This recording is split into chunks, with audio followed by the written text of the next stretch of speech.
जान करके हैरानी होगी, एक एक एड्रेस के ऊपर 56-56 वोट बने हुए हैं देवड़ी रोड के ऊपर। पिछले 4 सालों के अंदर 4000 वोट मुसलमानों की यहाँ पर बनी है।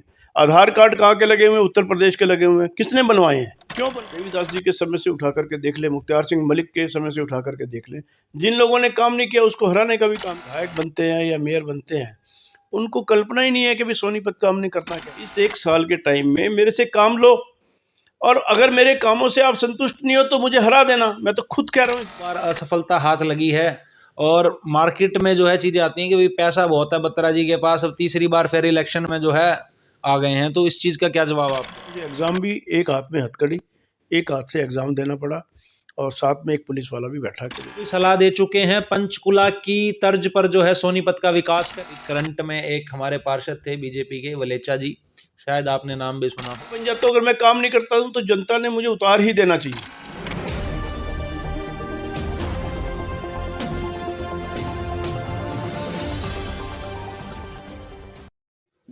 नमस्कार दोस्तों, मैं विशाल वशिष्ठ स्वागत करता हूं आपका महारा सोनीपत पर। दोस्तों, आज मेरे साथ मौजूद हैं माननीय ललित बत्रा जी, और ललित बत्रा जी से आज हम बात करेंगे 2024 के चुनाव के बारे में, इनकी जिंदगी के बारे में, चुनाव का रास्ता इन्होंने क्यों चुना, क्या चाहते हैं, क्या इनका उद्देश्य है। सर नमस्कार। नमस्ते भाई साहब।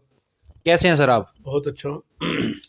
सर 2005 में चुनाव आपने विधायक के लिए लड़ा, उसके बाद 2020 में मेयर का चुनाव आपने लड़ा, अब तीसरी बार जो है तैयारी आप कर रहे हैं, तो क्या मंशा है सर इसके पीछे?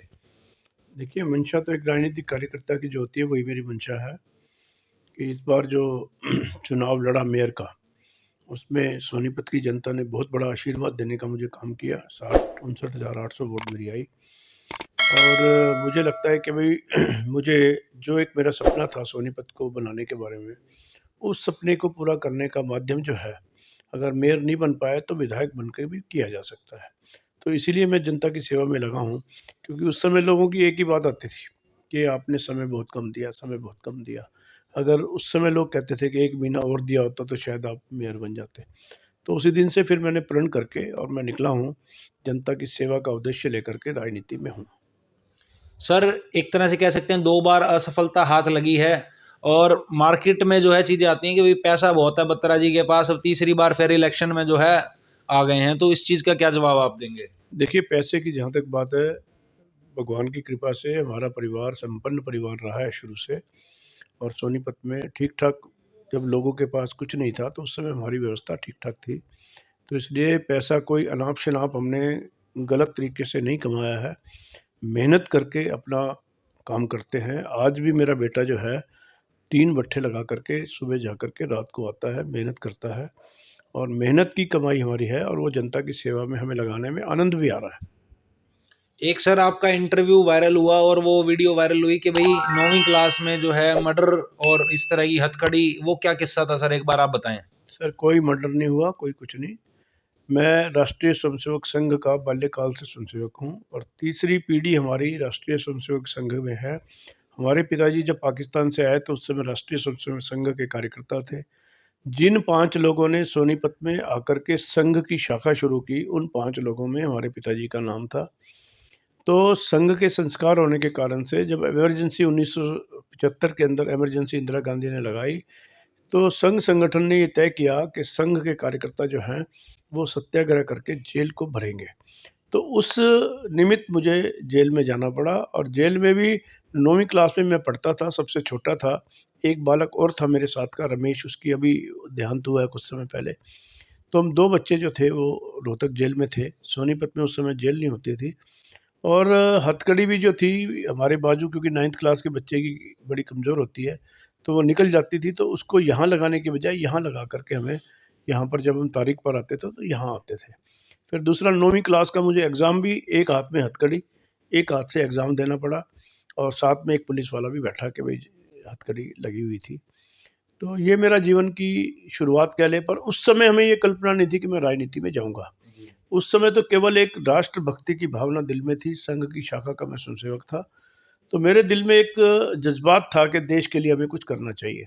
फिर जो हमारे अधिकारी थे संघ के, उन्होंने मुझे प्रेरणा दी कि देश के ऊपर आपातकाल लगा है, और योजनाबद्ध तरीके से सब लोगों को बारी-बारी सत्याग्रह करना है। तो तीसरे जत्थे में मेरा नंबर आया, जिसमें हम 13 लोग थे और 13 लोगों ने इकट्ठे गंज बाज़ार से हमने शुरुआत की थी। भारत माता की जय, इमरजेंसी के 3 दलाल, इंदिरा, संजय, बंसीलाल। तो इस तरह के नारे लगाते हुए हमें ला करके गीता भवन पे पुलिस ने गिरफ्तार कर लिया। तो एक रात हमें यहाँ ऊपर जो कोर्ट पे आजकल म्यूजियम बना हुआ है, जी, वहाँ पर चौकी होती थी, वहाँ पर रखा। अंग्रेजों के टाइम की जेल। हाँ, और उस समय जो है वहाँ पर जिस कमरे में 13 लोगों को रखा, यदि आप वो कोठड़ी देख लेते हैं तो उसके अंदर 13 आदमी बैठ भी नहीं सकते, लेटने की तो बात दूर है। और उन्होंने जो हमें ब्लैंकेट दिए उसके अंदर खटमल और इस तरह के मच्छर और बहुत ज़्यादा, यानी एक रात की यातना हमें सहनी पड़ी। तो ये हमारा उस समय आपातकाल का जो समय रहा। उसके बाद जब इमरजेंसी ख़त्म हुई 1977 में, तो आकर के जो है चुनाव 77 का लड़ा, तो जनता पार्टी की सरकार बनी। सर आपने बताया कि सोनीपत में उस समय जेल भी नहीं थी, तो सड़कें भी मुझे लगता है उस समय भी नहीं होंगी, और आज भी सड़कों का जो सोनीपत का मुद्दा है, सरकार चाहे किसी की भी रही हो, मैं अपने चैनल के माध्यम से मुद्दे उठाता रहा हूं, तो मैं आपसे भी आज ये सवाल करता हूं, अगर आपको मौका दिया जाता है तो सड़कों का सुधार कैसे होगा सोनीपत की? लोग अक्सर कह देते हैं भाई प्लैंड सिटी नहीं है ये, तो आपके क्या विचार हैं इस पे? देखिए, बिल्कुल मैं इस बात के हक में हूँ कहने के कि सड़कों का पिछले दिनों बहुत बुरा हाल रहा। उसके पीछे 2-3 कारण भी रहे। एक तो बारिश बहुत ज़्यादा हुई और बारिश के बाद सड़कों का जिस गति से सुधार होना चाहिए था, क्योंकि लोग यहाँ पर मेयर से और विधायक से अपेक्षा कर रहे थे कि वो लोग इस काम को करेंगे।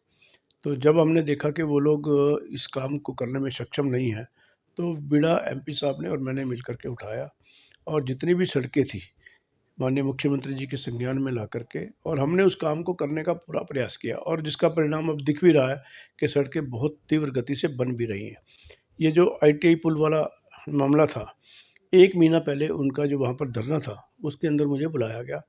तो उसी समय उनके सामने ही मैंने डीसी साहब से, कमिश्नर साहब से बात करके उनको वायदा किया था कि नवंबर के अंदर जो है ना इस काम को हम शुरू कर देंगे। और आज मुझे आपके माध्यम से बताते हुए बड़ी खुशी हो रही है कि आज ही हम उसका उद्घाटन करके आए हैं। एमपी जी, साहब थे, मैं था, एक प्रोटोकॉल के नाते से मेयर को भी वहाँ बुलाना पड़ा।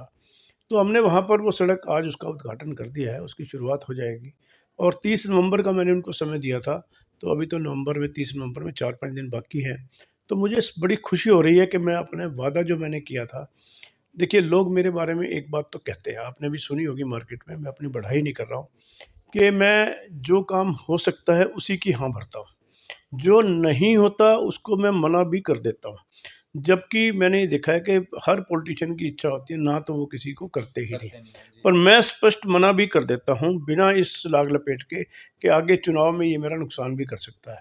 पर बाहर जाकर के वो व्यक्ति सोचता है कि यार ये व्यक्ति ने जब स्पष्ट मना कर दिया, तो इसका मतलब ये है कि भाई ये व्यक्ति झूठ नहीं बोलता। तो मैंने एक अपनी इमेज खड़ी की है। इन 3 सालों में चुनाव के बाद जो मैंने अपनी इमेज खड़ी की है, वो यही खड़ी की है कि मैं कभी झूठ नहीं बोलता हूँ और मैं जिस भी व्यक्ति का काम होता है, मैं लाग लपेट भी नहीं करता।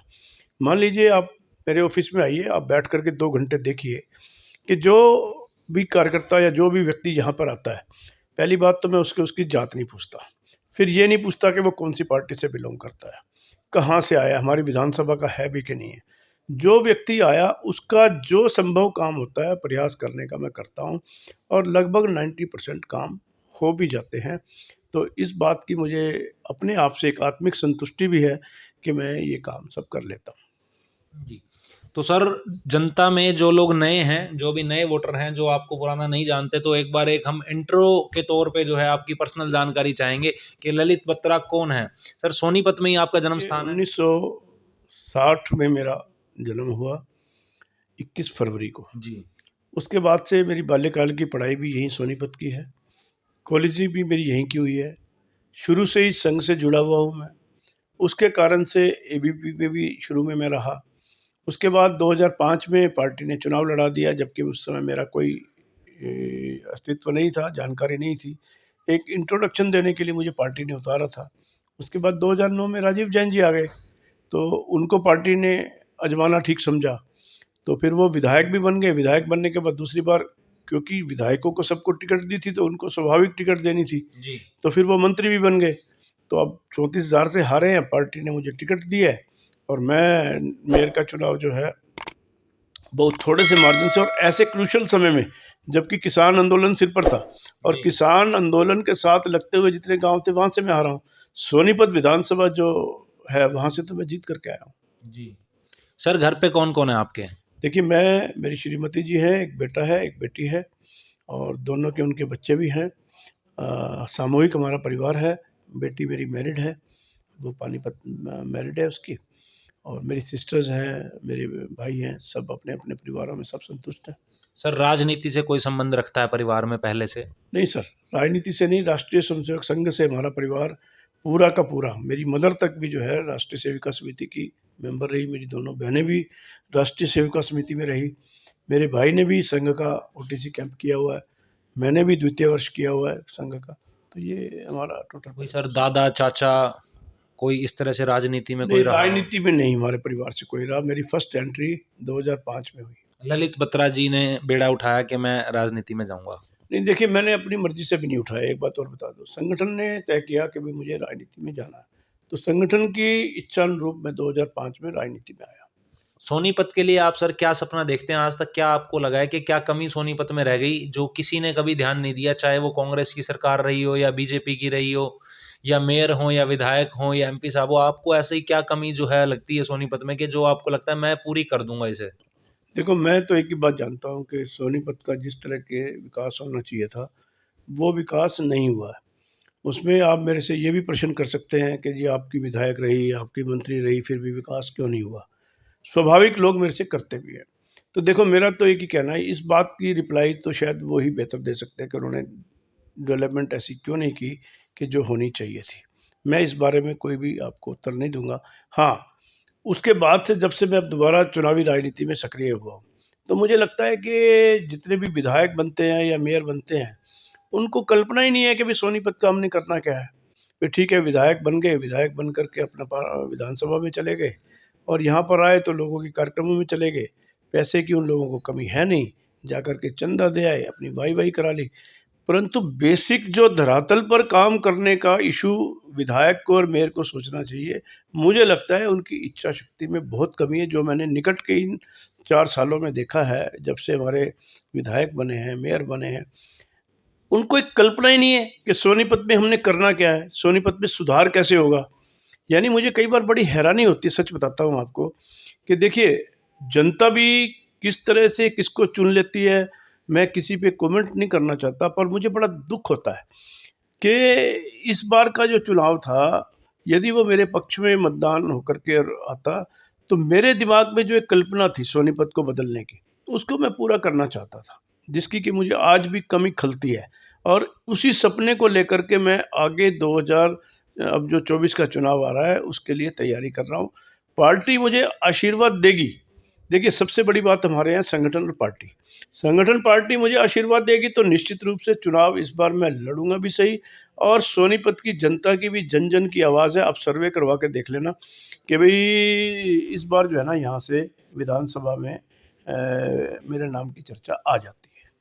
तो दोस्तों खुलेआम जो है बिगुल बजा दिया है ललित बत्रा जी ने 2024 के चुनाव का, और कॉन्फिडेंस भी सर आपका बता रहा है कि अगली बार जो है ललित बत्रा जी की सरकार सोनीपत में है, जिस हिसाब से आपका कॉन्फिडेंस है सर।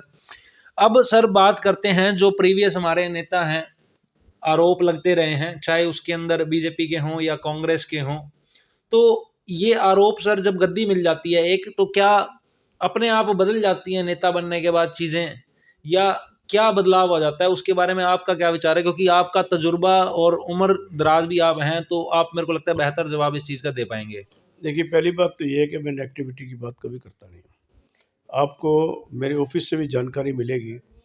मेरे ऑफ़िस में कोई भी व्यक्ति किसी दूसरे पॉलिटिशियन की, चाहे वो भारतीय जनता पार्टी का पॉलिटिशियन है या कांग्रेस का कोई पॉलिटिशियन है या किसी और पार्टी का पॉलिटिशियन है, उसके बारे में नेगेटिव बात जब यहाँ पर मेरे सामने कोई बैठ के करता है, तो तुरंत मैं उसको रोकता हूँ, ताकि उनकी जो नेगेटिविटी है हमारे ऑफ़िस में ना आए, हमारे पास ना आए।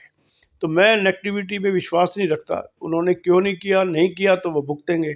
अब जिसने नहीं किया उसको पब्लिक ने घर बिठाने का भी काम किया। और भी आगे मैं तो ये कहता हूँ, मान लो मैं भी बन जाता हूँ, 1 मिनट के लिए उदाहरण के तौर पे बता रहा हूँ, ये नहीं कि मैं बन ही जाऊँ। मैं भी बन जाता हूँ, अगर मैं काम नहीं करता हूँ तो जनता ने मुझे उतार ही देना चाहिए। इस बात से मैं कोई दो राय नहीं रखता हूँ कि जो व्यक्ति, जिस विधायक को, जिस मेयर को पब्लिक ने इतनी इच्छा शक्ति के साथ चुना है, अगर वो काम करने में सक्षम नहीं है तो उसको बदल ही देना चाहिए। ये चाहे मैं हूँ या कोई और हो। मतलब इस बारे में बिल्कुल भी लिहाज जनता को नहीं करना चाहिए और जनता लिहाज करती भी नहीं है। आपने पिछले अनेकों सालों से, आप देवीदास जी के समय से उठा करके देख लें, मुख्तार सिंह मलिक के समय से उठा करके देख लें, जिन लोगों ने काम नहीं किया उसको हराने का भी काम किया। देवराज दीवान जी को कितने चाव के साथ लोगों ने इंडिपेंडेंट बनाया था और आखिर में क्या हुआ, उनकी मेरे से भी कम वोट आई थी। तो मेरा, देखो, मैं किसी की बुराई नहीं कर रहा हूँ, डोंट टेक इट अदरवाइज, मैं किसी के लिए कमेंट्स गलत नहीं कर रहा हूँ, पर एक बात सत्यता ये बताना चाहता हूँ कि सोनीपत की जनता जो काम करेगा उसका साथ देगी, मुझे ऐसा लगता है। अब मैं जो लोगों के बीच में जा रहा हूँ तो लोगों की भी यही आवाज़ है, और मेरे से ये जो प्रश्न आपने किया लोग भी करते हैं कि बत्रा जी कहीं बाकियों की तरह आप भी बदल तो नहीं जाएंगे। तो मैं उनको एक बात कहता हूँ, वो बात मैं आपके माध्यम से भी सार्वजनिक करना चाहता हूँ। मैंने कहा भाई, आप लोग, आज चुनाव तो नहीं है, चुनाव तो 1 साल बाद है। आपने एक डिटर्जेंट पाउडर की ऐड सुनी होगी कि पहले इस्तेमाल करो फिर विश्वास करो। मैं आपके माध्यम से ये बात कह रहा हूँ कि जो भी सोनीपत की जनता है, 1 साल पड़ा है, मुझे इस्तेमाल करे ना। अगर उनकी बातों में मैं फिट बैठता हूँ, उनकी काम करने की जो उनकी मेरे प्रति भावना है उसमें यदि मैं फिट बैठता हूँ तो मुझे आगे चुन देना। अगर उससे पहले ही, मैं 1 साल में ही आपको पता लग जाएगा कि मैं कितना खरा कितना खोटा हूँ। अगर आपको लगता है कि मैं काम करने में सक्षम नहीं हूँ या मेरे काम करने की स्थिति ठीक नहीं है तो आप मुझे हरा देना। मैं तो बड़ी स्पष्ट बात कर रहा हूँ। कुछ लोग तो कहते हैं कि मैं बन जाऊंगा, मैं काम करके दिखाऊंगा, फिर मुझे हरा देना। मैं तो कह रहा हूँ 1 साल का समय है ना, आप इस 1 साल के टाइम में मेरे से काम लो, और अगर मेरे कामों से आप संतुष्ट नहीं हो तो मुझे हरा देना। मैं तो खुद कह रहा हूँ इस बात को। मैं तो मोहल्ले मोहल्ले में जाकर कहता हूँ कि अगर आपका काम ना हो तो आप मुझे मोहल्ले में भी मत घुसने देना। सर, खान कॉलोनी का एक मैटर सोनीपत में हुआ जिसे धार्मिक और बीजेपी से जोड़ा गया, उस पर आप क्या कहते हैं? देखिए, मैं तो साफ एक बड़ा स्पष्टवादी हूँ कि मैं हिंदूवादी व्यक्ति हूँ, और मैंने तो बहुत खुले शब्दों में कहा है कि भाई, किसी भी प्रकार से हिंदुओं के साथ यदि कोई सोनीपत में ज्यादती होती है तो सबसे पहले उसका विरोध करने वाला व्यक्ति ललित बत्रा होगा। इसमें मुझे कोई गुरेज नहीं है कि उसको कौन सपोर्ट कर रहा है कौन नहीं कर रहा है। पिछले 4 सालों के अंदर 4000 वोट मुसलमानों की यहाँ पर बनी है। आधार कार्ड कहाँ के लगे हुए हैं? उत्तर प्रदेश के लगे हुए हैं। किसने बनवाए हैं, क्यों बनवाए हैं यहाँ पर? तो मैंने इस बात का संज्ञान लेकर के अपना जो सीएम फ्लाइंग्स है उनको भी कहा है, और जो व्यक्ति ये काम कर रहा है उसको भी मैंने पकड़वाने का काम किया है, उसकी भी मशीनों को हैंडल कराने का काम किया है, और मुझे पूरी उम्मीद है कि वो 4000 वोट भी मैं कटवाने के अंदर सक्षम होऊंगा। और चुनाव आने से पहले वो 4000 वोट तफ्तीश करके, उनकी जानकारी लेके, आपको जान करके हैरानी होगी, एक एक एड्रेस के ऊपर 56 वोट बने हुए हैं। देवड़ू रोड के ऊपर कौन सा ऐसा परिवार है जो एक परिवार का एक ही एड्रेस पे 56 वोट बना दे? यानी सब मिली भगत से ये काम हो रहा है। मैं इसको रुकवाने का काम कर रहा हूँ, और चुनाव आते आते निश्चित रूप से मैं इसको हटाने का प्रयास करूँगा। दोस्तों, ये बहुत ही गंभीर मुद्दा है जो बत्रा जी ने आज उठाया है। आज तक मैं नेताओं से मिलता रहा हूं, पर कभी किसी ने जो है इस चीज़ पर प्रकाश नहीं डाला, चाहे वो कोई भावी नेता हो या सरकार में मंत्री हो। ये सर आपने बहुत मुद्दा उठाया है, और अच्छा विषय ये है कि एक एक घर में एड्रेस पे 56 60 जो है वोट बने हुए हैं सर। सर, एक चीज़ अब और आती है कि बाहर के लोग आ गए, ठीक है, और आपने क्लियर भी कर दिया कि भाई हिंदुत्व की तरफ आपका जो है रुझान है। 22 जनवरी को जो है सर ओपनिंग है, अक्षत भी सोनीपत निमंत्रण आए हुए हैं। तो अयोध्या सर आप जा रहे हैं, या सोनीपत में कोई उस दिन आयोजन बड़ा करने का आपका प्रयास रहेगा? बिल्कुल, हमें संगठन की तरफ से भी आदेश आ रहे हैं, और हम खुद भी, अपनी इच्छा है हमारी कि हर मंदिर में साज सज्जा हो और संकीर्तन हो। वहाँ पर संकीर्तन होने के साथ साथ हमारी सरकार ने एक योजना और भी बना रही है कि यहाँ से लोगों को अयोध्या लेकर के जाना, और वहाँ पर उनका हर विधानसभा से 1500 लोगों को हम लोग प्रेरित करके उनके उस पे उनको लेकर के जाएंगे, अयोध्या के दर्शन करा के लाएंगे। जो सपना हमने देखा था, हम कहते थे अपने भाषण में कि रामलला हम आएंगे, मंदिर वहीं बनाएंगे, आज हमारा सपना पूरा हो रहा है। तो निश्चित रूप से, जैसे हर व्यक्ति को कोई काम पूरा होता है तो उसकी खुशी होती है, तो निश्चित रूप से हम वहाँ पर लोगों को लेकर के जाएंगे और पूरी धूमधाम से ये स्वागत। तो सर, एक अब सोनीपत की जनता ने, मान लेते हैं, आपको मौका दे दिया, तो कौन से बदलाव जो है देखने को मिलेंगे? कोई ऐसी 5 चीजें आप बता दो, ये 5 चीजें मैं बदल के रख दूंगा, भाई आज तक नहीं करी किसी ने, ये 5 चीजें जो है मैं बदल दूंगा। सर, मैं आपको एक बड़ी बात बताता हूँ। जब मैंने चुनाव की मेरी टिकट मुझे घोषणा हुई तो मैंने अपना एक मैनिफेस्टो जारी किया था। मेरा सपना सोनीपत में ये है, देखिए पानी, सीवर और सड़क और लाइट, ये 4 चीज़ें ऐसी हैं जिसको कि हर विधानसभा पे विधायक को अपना काम करने में सक्षम होना चाहिए। और मैंने उस मैनिफेस्टो में भी ये कहा था कि मैं पंचकुला की तर्ज पर सोनीपत को डेवलप करना चाहता हूँ। मेरी आप चुनाव के समय की भी वीडियो अगर उठा करके देखेंगे तो आपको सब में ये चीज़ मिलेगी। तो मेरे से उस समय भी पत्रकारों ने प्रश्न किया, जी कैसे वहाँ पर डेवलप करेंगे। देखिए, मैं 4 साल चंडीगढ़ रहा, पंचकुला में रहा, वहाँ पर मैं देखता था जब शाम को या सुबह मौका मिलता था घूमने का कि वहाँ की सड़कें बड़ी नीट एंड क्लीन रहती थी, तारें ऊपर लटकी हुई नज़र नहीं आती थी, सीवर का कहीं पानी बहाव में नहीं मिलता था। तो मैंने वहाँ पर, हमारे ज्ञान जी वहाँ के विधायक हैं जो आजकल स्पीकर हैं, वो मेरे मित्र हैं जी। मैंने उनसे एक दिन डिनर पे उनके पास गया, मैंने उनसे पूछा, ज्ञान जी ये सारी चीज़ें कैसे आपने स्थापित की? तो उन्होंने बताया कि हम करते क्या हैं कि आज हमने मान लो ये गली उखाड़ दी, आज ये गली उखाड़ दी, तो उन्होंने कहा कि हम क्या करते हैं कि जितने भी पार्षद हैं उनको बुला करके उनसे सबसे एक चीज़ पूछते हैं कि भैया 2-2 गलियां आप अपनी अपनी दे दें। उन गलियों के अंदर एक नए सिरे से वो डेवलपमेंट करते हैं। मान लो सोनीपत के अंदर 80 गलियां हैं या 100 गलियां आप मान के चलें, एग्जाम्पल के तौर पे कह रहा हूँ, 2-2 गलियां 20 पार्षद हैं, चाहे वो कांग्रेस पार्टी के चाहे इसके, उन सब से कहा भाई 2-2 गलियां आप चुन करके पहले ही अपनी दे दो, उनकी डेवलपमेंट करेंगे। उनकी डेवलपमेंट कैसे करेंगे? नहीं वहाँ पर सीवर, क्योंकि देखिए सोनीपत पुराना बसा हुआ है, सीवर की लाइनें सारी डैमेज हो चुकी हैं, पानी की लाइनें सारी डैमेज हो चुकी हैं, पानी मिल करके उसके अंदर सीवर का पानी मिल के पानी में आता है। तो मैंने जो उन्होंने बताया वो मैंने उसमें भी घोषणा की थी कि सीवर, पानी और उसके बाद बिजली की तारें भी अंडरग्राउंड हो जाएं और चौथी उसके ऊपर कंक्रीट की सड़क भी बन जाए। यानी ये 4 काम हर 2-2 गलियों में हर पार्षद के करने चाहिए। जब वो 2-2 गलियां तैयार हो जाए फिर 2-2 गलियों का उनसे एस्टीमेट लेना चाहिए। यानी इस प्रकार से जो वहाँ पर डेवलपमेंट हुई है। और मैं एक दिन ऐसे ही अनौपचारिक अपने मेयर साहब के साथ बैठा था, मेरा बच्चा ही है, मेरे बच्चों के बराबर है, तो मैंने उसको ये सुझाव भी दिया था कि भाई आप इसको इस तरह से डेवलप करो। ये नहीं कि कोई पार्षद आया उसने अपनी गली का टेंडर लगा लिया, किसी को ऊंचा कर दिया, किसी को नीचा कर दिया, कहीं लाइट नहीं। तो ये जो प्रपोजल मेरे दिमाग में है, यदि मुझे पार्टी आशीर्वाद देती है टिकट के रूप में और जनता आशीर्वाद देती है विधायक बनाने के रूप में, तो निश्चित रूप से उसी पैटर्न पर मैं सोनीपत की डेवलपमेंट करूंगा। ये मेरा सोनीपत के प्रति एक जीवन का जो है एक नज़रिया है। सर बढ़िया बढ़िया अच्छी अच्छी बातें आपने करी हैं, और कुछ लोग चुनावी जुमला भी इन्हें कह देते हैं। अब मैं बात आता हूँ एक पार्षद का, जैसे आपने जिक्र करा कि 2-2 पार्षद हैं। अभी करंट में एक हमारे पार्षद थे बीजेपी के, वलेचा जी, शायद आपने नाम भी सुना हो।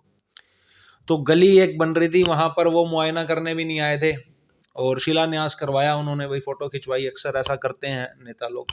जैसा मैं आपसे चर्चा कर रहा था कि कुर्सी आने के बाद चीज़ें बदल जाती हैं। तो उस समय में घरों से पानी मांगा गया, टैंकर भी एक नहीं भिजवाया गया। तो वो ऐसे जो पार्षद, अब वो चुन तो लिया जनता ने, लेकिन अब काम हो नहीं रहा। तो उस सिचुएशन में आप क्या राय देते हैं? जनता को क्या करना चाहिए? कैसे उस इंसान से काम लिया जाए? वो काम तो कर नहीं रहे। सॉरी, देखिए मैं इसके बारे में आपको कोई कमेंट्स नहीं करूँगा, वो इसके लिए नहीं करूँगा, हमारी पार्टी का पार्षद है।